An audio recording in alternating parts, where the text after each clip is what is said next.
Boa noite, gente. Tudo bem com vocês? Eu tô bem, graças a Deus. Andei sumida de novo, né? Parece que virou-se um jargão eu chegar aqui e dizer sumi por isso, por isso, por aquilo.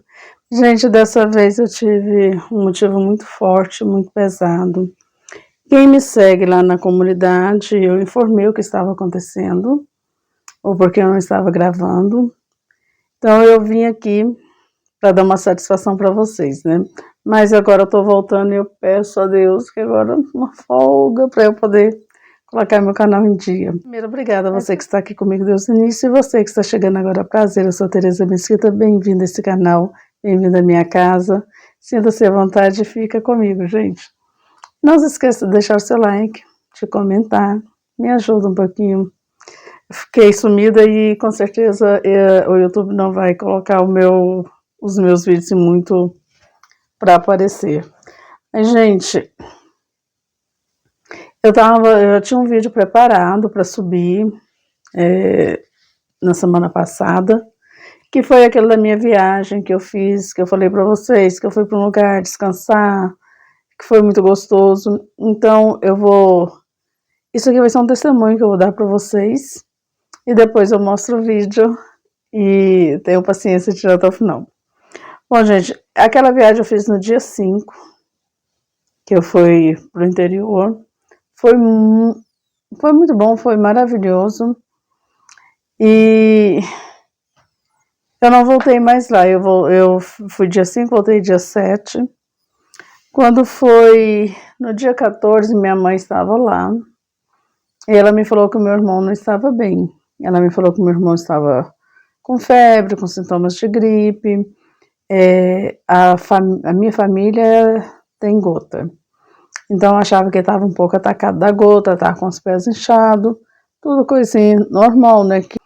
Ela veio embora e quando foi dia 15, ela voltou para lá, porque ele não estava bem.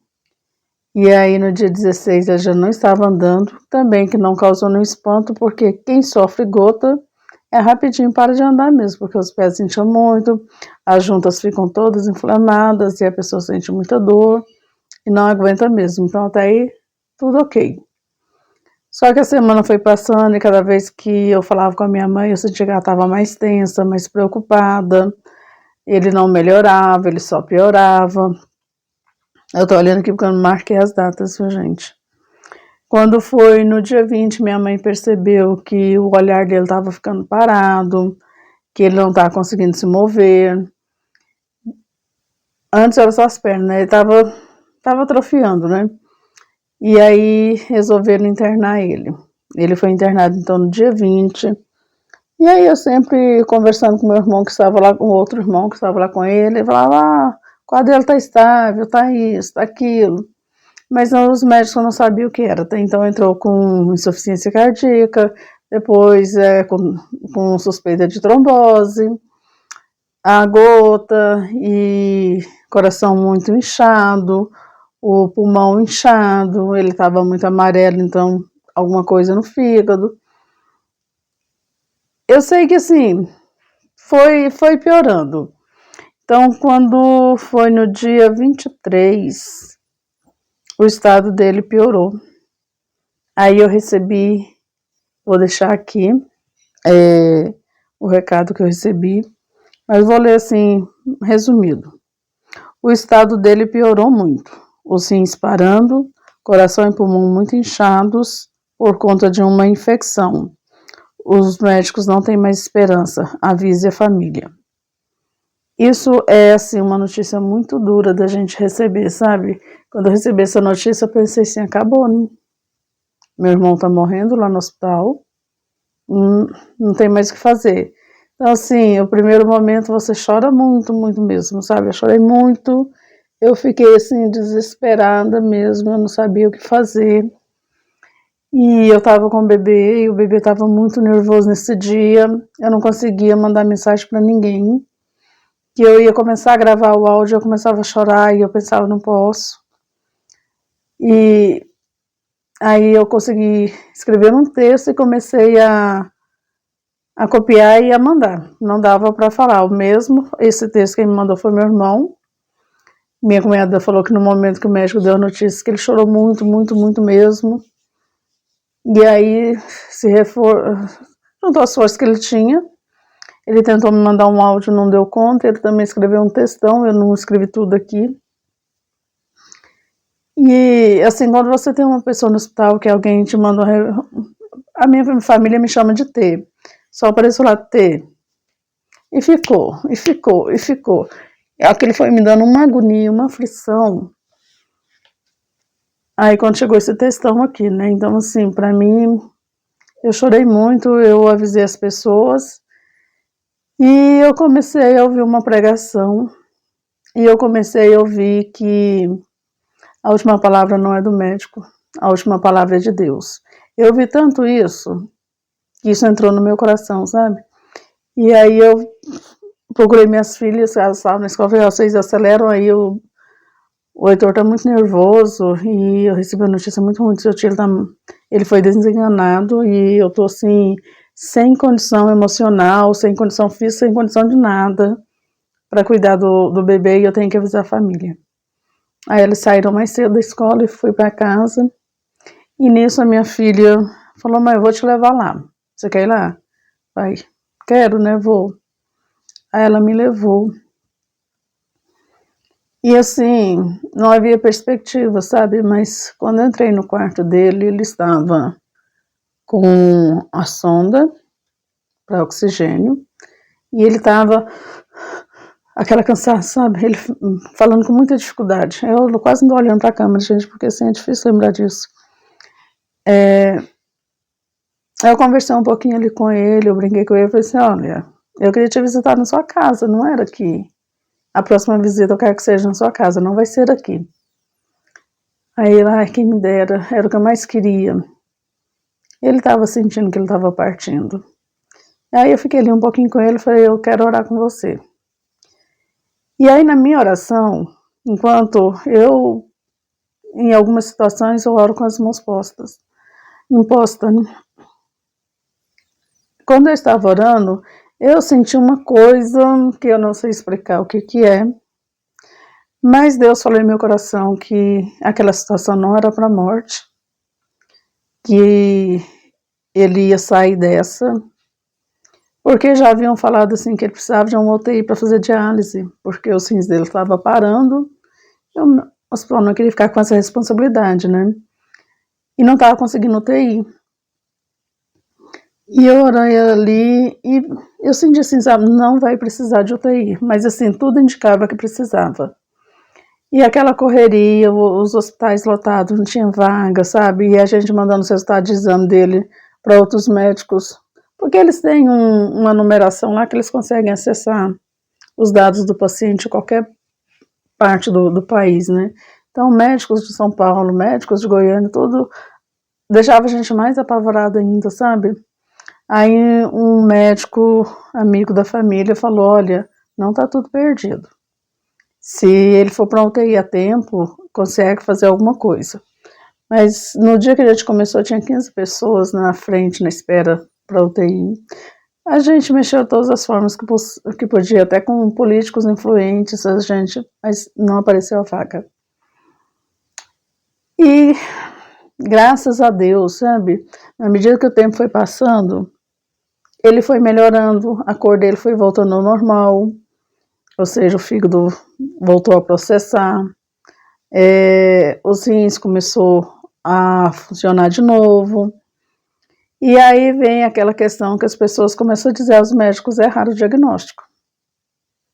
E aí me deu aquele estalo, gente, pelo amor de Deus. Vários médicos viram o resultado, vários médicos falaram a mesma coisa.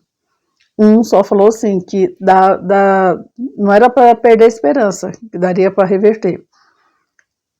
Mas eu não creio que os médicos erraram, gente. O estado dele foi muito grave mesmo. Eu acredito na mão de Deus. Não estou aqui dizendo, não foi a minha oração. Na minha oração eu tive uma confirmação, mas assim, é tanta gente orando, é tanta igreja fazendo campanha, não tem como Deus não ouvir. Minha mãe desesperada, sabe? Ela não sabia da gravidade toda, já estava toda desesperada.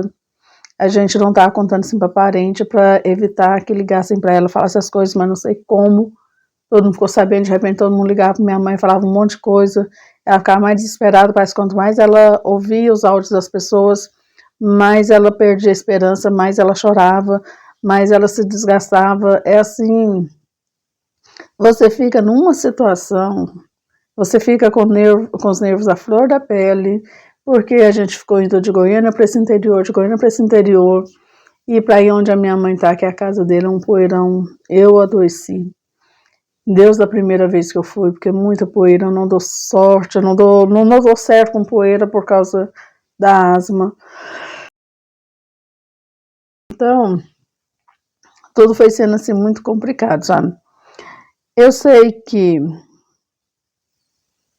foi no dia 24, a filha dele acionou a assessoria jurídica do estado para poder sair essa vaga.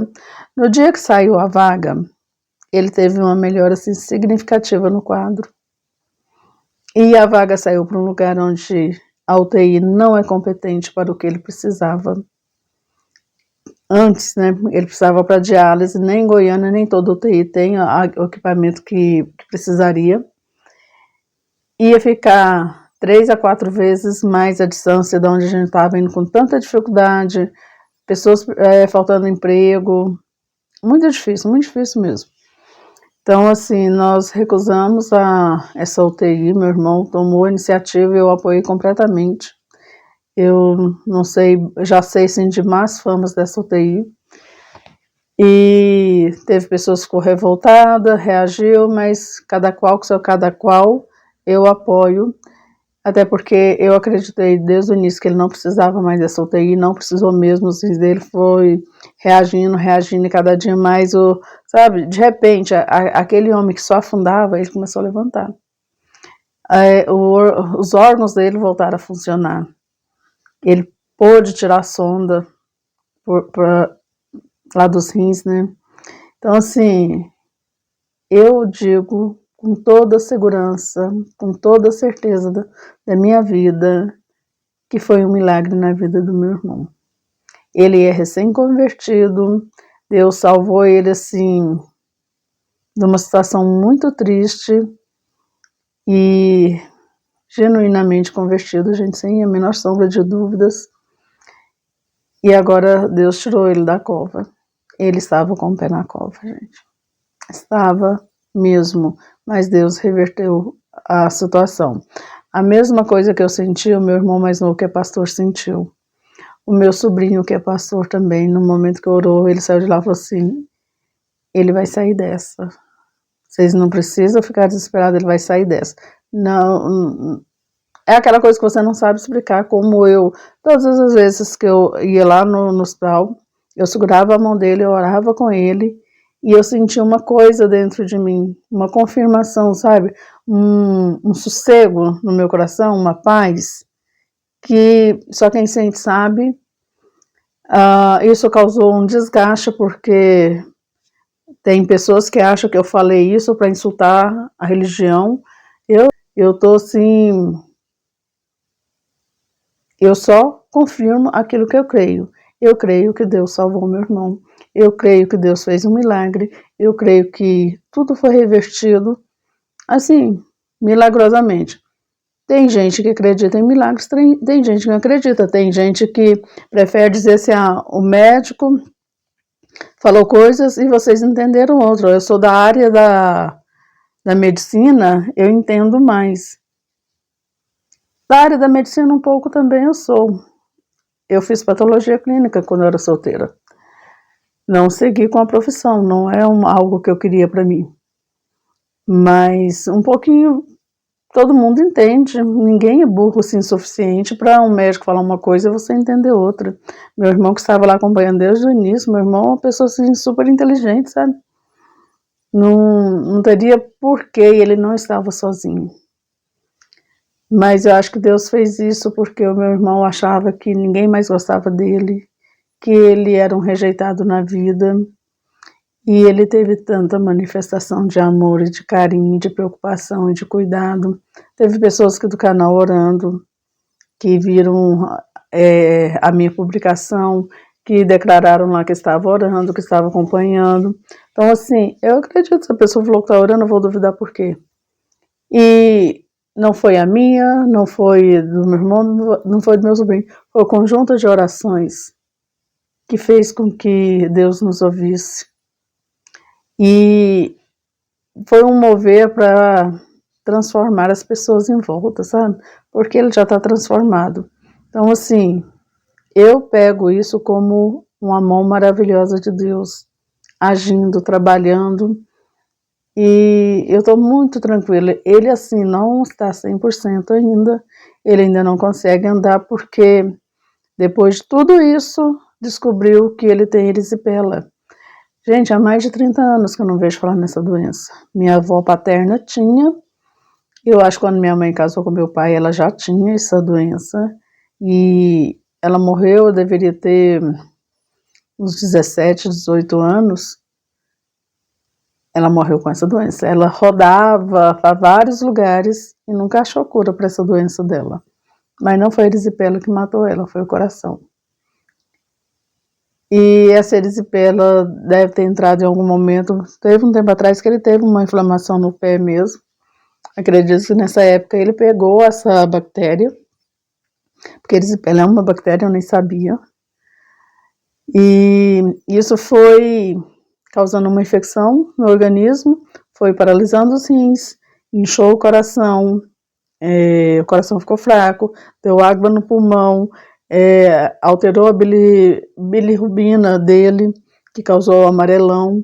Então, assim, é uma sequência de coisas que, quando você vê o médico falar, você pensa, não tem mais jeito. Se não é você ter muita fé mesmo, você não acredita que tem mais jeito.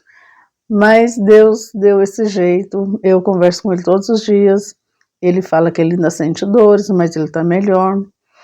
E uma coisa assim que ele dava tudo que ele punha na boca, ele vomitava, tudo, e estava com muita diarreia por causa dos medicamentos muito fortes. Aí um dia eu estava aqui, sabe, orando e pensando, e eu lembrei, e eu não sei por que eu não tinha lembrado disso antes. Sempre que alguém está muito fraco, que não para a comida no estômago, eu costumo fazer um escaldado de fubá. Eu falo escaldado, mas ele é uma aguinha de fubá. Você mistura ali um pouquinho de fubá na água, uma gotinha de óleo, uma pitadinha de sal, bem leve, cozinha bem, bem ralinho mesmo.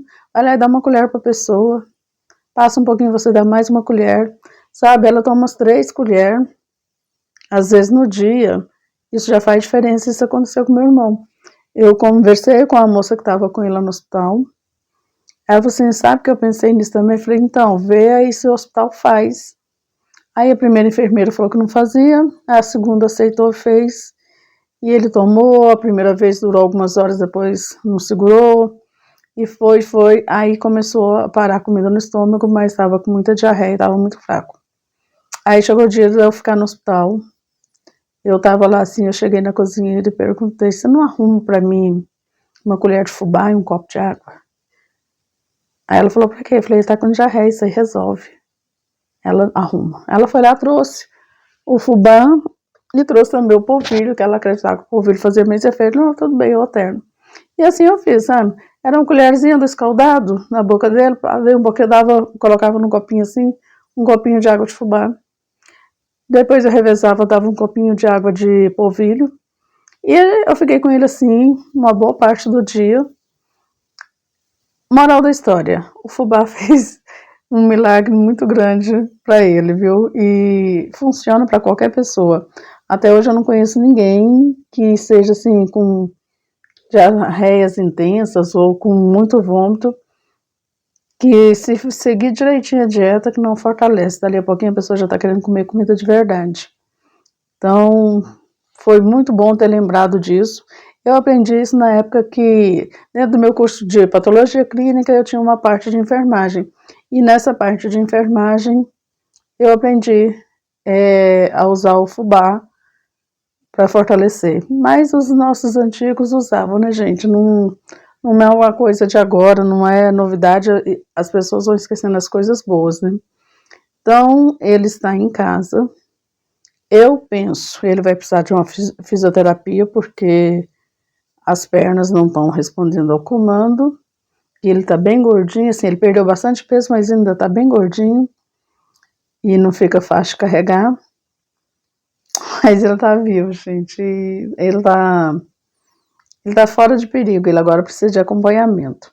Só o fato de ter voltado para casa, né? E me ver minha mãe mais sossegada. Minha mãe tava, nossa, fazia dó, viu? Minha mãe tava perdendo o juízo. É de verdade, viu, gente? Ela estava perdendo o juízo. Então, eu vou deixar aí o vídeo mostrando o meu passeio. Eu só queria dar esse testemunho. Eu agradeço vocês que estão aqui comigo até o final desse vídeo, né, gente? E eu espero em Deus que as coisas agora sosseguem e que eu consiga dar continuidade no meu canal, né, gente? Obrigada, gente. Fica com Deus. Beijo no coração de vocês. Gente, eu falei que eu ia dar sequência no primeiro vídeo da minha viagem, mas estava ficando muito longo. Eu não gosto de colocar vídeo mais de 20 minutos. Então, o outro vídeo vai entrar depois, tá? Que é onde eu mostro a minha viagem, mostro um lugar muito bonito. E eu espero que vocês assistam. Beijos, obrigado, fica com Deus. Fui.